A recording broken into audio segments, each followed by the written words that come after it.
It's 8 a.m. on a rainy weekday morning on Copenhagen's Nørrebrogade Street, and the stream of cyclists making their way into city centre is already getting jammed. Cyclists often have to wait through 2 or 3 rounds of green lights before they can get past.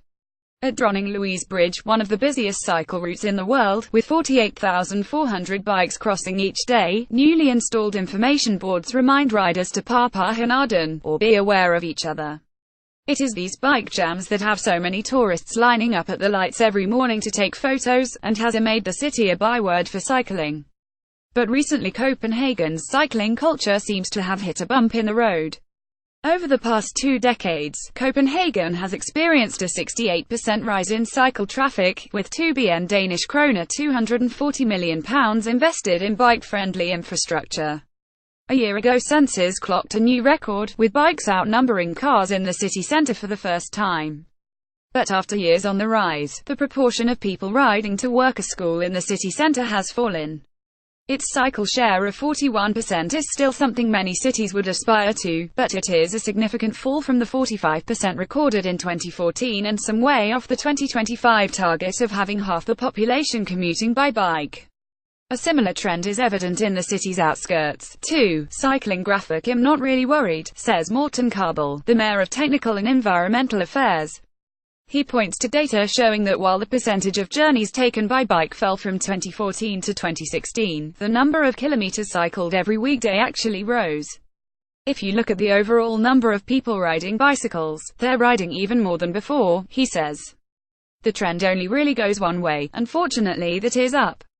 But with the city growing, a steady increase in the inner city population from 600,000 to 715,000 is forecast over the next 10 years, some senior cycling advocates and campaigners are concerned. Klaus Bondum, the director of the Danish Cyclists Federation and former holder of Karbel's post, blames the fall partly on the sheer number of cyclists jostling for space. Cyclists on Copenhagen's Israelsplads. Photograph Mitchell Krakowiak. Getty Images. Crowded lanes give people a lack of security, he says. They think, it's not for me, it's too wild. We need a discussion on how to behave towards one another. If you see kids and seniors cycling, slow down. If you come to a red light, don't squeeze your way to the front, wait in line. While delighted that the bike lanes are widely used, Bondum says the city must do more to tackle bottlenecks. The jewel of Copenhagen's bike infrastructure has been that it's well connected, he says. But it's not so good when you have big broad stretches on some streets and really narrow ones on others. And there has been a tendency to plan for the city we know. Instead, we need to connect new parts of the city with the old.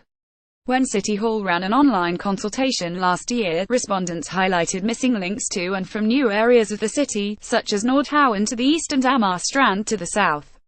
And several developments are springing up across the city, many driven by the construction of the metro's new circle route. Perhaps the biggest challenge for Copenhagen's streets remains the presence of cars and the space dedicated to them. Illustration: City of Copenhagen. A recent survey by the city found major stretches of road where space was undemocratically divided between bikes and cars. On Knippelsbro Bridge, for example, bicycles make up 55% of peak traffic, yet are only allocated a third of road space. A study for the Cyclists Federation found that more than half the candidates in forthcoming regional elections advocate reallocating road space to bikes. Fanny Broholm, a candidate for the Alternative, a Green party that launched in 2013, has made this a central focus of her campaign to run for a seat on the 21st of November. It's an unfair use of scarce space, she says. We need to redress this imbalance. Car-dominated infrastructure means noisy, polluting roads, and parking still take up a big part of Copenhagen. The city's residents today own 16,000 more private cars than they did in 2010, and 4,500 of those have been registered in the past year. The government's recent move to dramatically lower registration tax from 180% to 100% for new cars is unlikely to help. When the 17 new metro stations open next year, cycling numbers are predicted to fall a further 3% as people head underground. Does this all mean that Copenhagen has reached peak bike in the current paradigm? Yes, says Mikael Colvilly Andersen, director of Copenhagen's Design Co. I've said from the beginning that we're never going to hit 50% with the current layout of the infrastructure. And we're not going to communicate ourselves to 50%.